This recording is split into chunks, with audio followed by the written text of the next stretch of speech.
ہمیں جو بعض اوقات بڑے بڑے علماء نظر آتے ہیں جن کی لوگ دنیا میں عزت کر رہے ہوتے ہیں، تو ہمیشہ سے وہ ایسے نہیں تھے، ان کا ماضی کچھ تھا اور اب کچھ اور ہے۔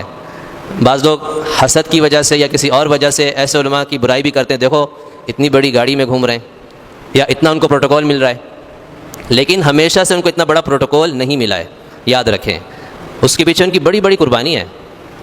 اس لیے کہتے ہیں کہ کبھی بھی کسی بڑے عالم کا آخری وقت نہ دیکھو، ہمیشہ اس کا پہلا وقت دیکھو۔ آخری وقت تو اس کو پتہ نہیں کب جا کے نصیب ہوا ہے، اس کی زندگی کے اول جو وقت گزرے نہ جانے کیسے گزرے، وہ ہماری نظروں کے سامنے نہیں ہوتے۔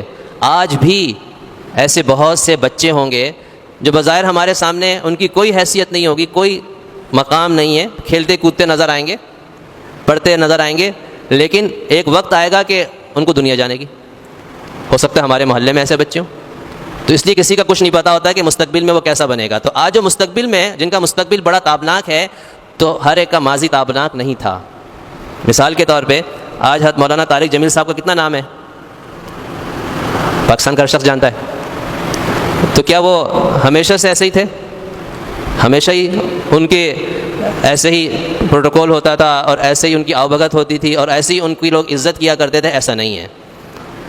انہوں نے خود اپنا ایک واقعہ سنایا، کہتے ہیں کہ میں دنیا کی لائن میں تھا، پھر میں دین کی لائن میں آ گیا، مدرسے میں داخلہ لے لیا۔ میرے والدین، گھر والے، خاندان والے بڑے زمیندار تھے، تو ان کے نزدیک مدرسے میں داخلہ لے کر مولوی بننا انتہائی درجے کا خدا نخواستہ گھٹیا کام تھا، ذلت والا کام۔ تو وہ اتنا ناراض ہو گئے، کہا کہ اس نے تو ہماری ناک کٹوا دی، مولوی بنے گا یہ تو اتنا ذلیل ہوگا کہ ہماری ناک کٹ جائے گی۔ چنانچہ کہتے ہیں کہ میرے گھر والوں نے مجھ سے بائیکاٹ کر دیا اور میں پھر مدرسے میں رہتا تھا، گھر نہیں تھا میرا کوئی، حالانکہ میرے گھر والے بڑے جائیداد والے، بڑے زمیندار تھے، لیکن حقیقت میں جب میں مدرسے میں پڑھ رہا تھا تو میرا کوئی گھر نہیں تھا، مدرسے میں ہی رہتا تھا۔ کہا 1 سال ایسا گزرا، 2 سال گزرے، 3 سال گزرے، 4 سال تک، کہتے ہیں کہ 4 سال تک مجھے گھر والوں نے قبول نہیں کیا۔ اور مدرسے میں حالت یہ ہوتی تھی کہ کبھی میرے پاس نہ چادر کبھی ہوتی، کبھی بستر ہوتا، کبھی نہیں ہوتا، کبھی تکیہ ہوتا، کبھی نہیں ہوتا، کبھی نہیں ہوتا تو میں کسی کا تکیہ لے کے استعمال کر لیتا، کبھی چادر نہیں ہوتی کسی کی چادر لے کے استعمال کر لیتا۔ تو اس طرح سے میرے دن و رات گزرے۔